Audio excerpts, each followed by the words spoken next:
মধ্যরাতের ঘটনা। 3 শিক্ষার্থী মাদ্রাসার আবাসিক ভবনের ছাদে যান ঘুরতে। ছাদ থেকে পাশের ভবনের জানালায় চোখ পড়লে দেখতে পান তাদের সুপার তার অফিস কক্ষে এক নারী শিক্ষিকার সঙ্গে অনৈতিক কাজ করছেন। এরপর বিষয়টি জানাজানি হলে এলাকায় বেশ চাঞ্চল্যের সৃষ্টি হয়। তবে যে শিক্ষার্থী তাদের অনৈতিক কার্যকলাপ দেখে বলে দিয়েছে, তাকে বেধড়ক মারধরের অভিযোগ উঠেছে মাদ্রাসার সুপারের বিরুদ্ধে। এমনই ঘটনা ঘটেছে কুমিল্লার নাঙ্গলকোট উপজেলার বাঙ্গড্ডা দারুল ফালাহ হামিদিয়া বালক বালিকা দাখিল মাদ্রাসায়।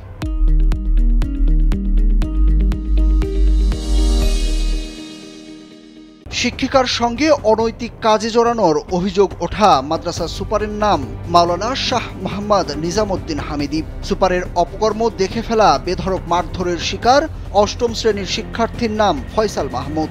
সে উপজেলার রায়কোট পশ্চিম পাড়ার মুন্সিবাড়ির প্রবাসী জসিম উদ্দিনের ছেলে। ভুক্তভোগী ফয়সাল জানায়, রাতে ছাদে গিয়ে দেখেন সুপার ও তাদের এক শিক্ষিকা অফিস কক্ষে অনৈতিক কাজ করছেন। পরে বিষয়টি জানাজানি হলে সুপার নিজামউদ্দিন তাকে বিষয়টি কাউকে না জানাতে বলেন, কিন্তু গোপন বিষয়টি ফয়সাল সবাইকে বলে দেন। এতেই সুপার নিজাম ক্ষিপ্ত হয়ে বেধড়ক মারধর করে। এতে ফয়সাল 4 দিন হাসপাতালে ভর্তি ছিলেন। তিনি আমাদের আবাসিক ম্যাডামের সাথে অনৈতিক কাজ করতেছে।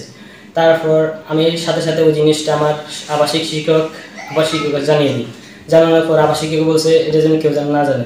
বুঝলে আমার ডাক দিয়েছিল। ডাক দেওয়ার পর আমি গেছিলাম ওই জায়গায় মাঠের মধ্যে আমারে অনৈতিকভাবে আমাকে নির্যাতন করে আমার দৌড়া গরুর মতো ফিটার পরে আমি মার সাথে বাড়ি গেছি। আমার ছেলের সাথে খাওয়া দাওয়া। এ বিষয়ে ফয়সালের মা হালিমা বেগম জানান, সুপার নিজামের অপকর্মের বিষয়টি তার ছেলে তাকে জানিয়েছে। বয়স কম হওয়ায় বিষয়টি সে গোপন রাখতে পারেনি, কিন্তু সুপার নিজাম তার সন্তানকে বেধড়ক মারধর করে আহত করে। এর সুষ্ঠু বিচার চান তিনি। আবাসিকের টিচার দিয়ে ওরা ডাকে আনিয়ে আসছে। ডাকে আনার পরে আমার ছেলের মাঠের মাঝখানে জিজ্ঞেস করতেছে, এই তুই গেছিস কই, ছুটি নিছস? তখন আমার ছেলে বলছে যে না, ছুটি নেওয়ার মতো তো কেউ ছিল না, আমি কার থেকে ছুটি নিব? তো বলছে তুই বেয়াদবি করলি কেন? এটা বলে আমার ছেলেরে ডাবল বেদ দিয়া গরুর মতো ফিটানো শুরু করছে। ফিরতে ফিরতে তার মাথার টুপি পড়ে গেছে। ওই টুপি উঠানোর জন্য আমার ছেলের বলছে টুপি উঠানোর জন্য। আমার ছেলে টুপি উঠে গেছে, আরো একটা দুপুরে বাড়ি মারছে। আমার ছেলে এই বাড়ি খাইয়ে দৌড় মারছে। মাদ্রাসার গেট খোলা ছিল, বাইরে চলে আসছে। এই লম্পট নিজামউদ্দিন হুজুর আমার ছেলেরে কয়েকবার মারা হয়েছে, বা এটা বিচার আমি চাই। অভিযুক্ত সুপার শাহ মোহাম্মদ নিজামউদ্দিন হামিদি জানান, 8ম শ্রেণীর শিক্ষার্থী ফয়সাল ছুটি না নিয়ে ক্লাসে অনুপস্থিত ছিল। তাকে ক্লাসে না আসার কারণ জিজ্ঞেস করলে সে উচ্চস্বরে কথা বলায় তাকে মেরেছেন তিনি। অনৈতিক কর্মকাণ্ডের বিষয়টি সত্য নয়। আর 10টা বাড়ি দিছি তা ঠিক, তবে বাড়িগুলি এক সীমায় পড়ে গেছে আর একটা বাড়ি ফেটে পড়ছে, সেটাও আমার মনে আছে, সে চলে গেছে। আমি সর্বোচ্চ রাতের 9টা 15 পর্যন্ত আমাদের ক্লাস হয়, 10:30 বেশিরভাগ 10:30 থেকে 9:15 পর্যন্ত, এরপর আমি চলে যাই। এরকম কোনোদিনও আমি রাত্রে এখানে যাপনও করি না, আমি এখানে রাত্রে থাকিও না। আর উপজেলা মাধ্যমিক শিক্ষা অফিসার মোহাম্মদ নাসির উদ্দিন জানান, বিষয়টি সাংবাদিকদের মাধ্যমে শুনেছেন।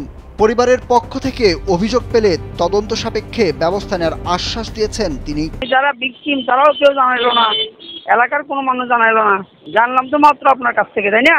আমরা অভিযোগের ভিত্তিতে ব্যবস্থা নেব। স্থানীয়দের অভিযোগ, মাদ্রাসার শিক্ষিকা শিক্ষার্থীদের সঙ্গে অপকর্ম করা নিজামের পেশায় পরিণত হয়েছে।